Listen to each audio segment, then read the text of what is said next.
বন্ধুরা, সবাই কেমন আছো? আমি ভালো আছি, আশা করি তোমরাও ভালো আছো। কাল শুভষ্ঠী দিবস, সেই উপলক্ষে আমি আমার বাচ্চাদেরকে কিছু করে দেখাতে চাচ্ছি। যেমন শাক সবজি, ফলমূল, কখন কোনটা খেলে ভালো হয়, কোনটাতে কী উপকার হয়, সেগুলো একটু দেখাতে চাচ্ছি।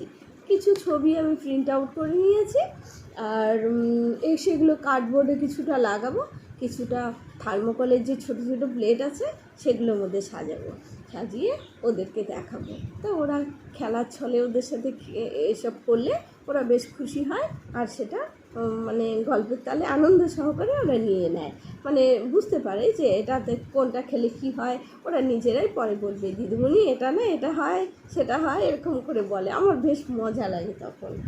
আর অঙ্গনারী কেন্দ্র যে কথাটা, এটা যে একটা মানে আছে আমরা সবাই জানি, তবু সেই কথাটা আমি সুন্দর করে লিখে কথাটার কি মানে, অঙ্গনারী কেন্দ্র এই কথাটার কি মানে আছে সেটা সুন্দর করে লিখে একটু ডেকোরেশন করে সবাইকে দেখাতে চাই।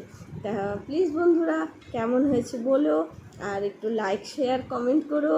আমি নতুন তোমাদের সাথে হয়েছি, আমার চ্যানেলটা একটু সাবস্ক্রাইব করতে ভুলো না যেন। থ্যাংক ইউ বন্ধুরা। অঙ্গনারী কেন্দ্র, এই যে কথার মানেটা লিখেছি, কিছু ছবি প্রিন্ট আউট করেছিলাম, সেগুলোকে সাজালাম।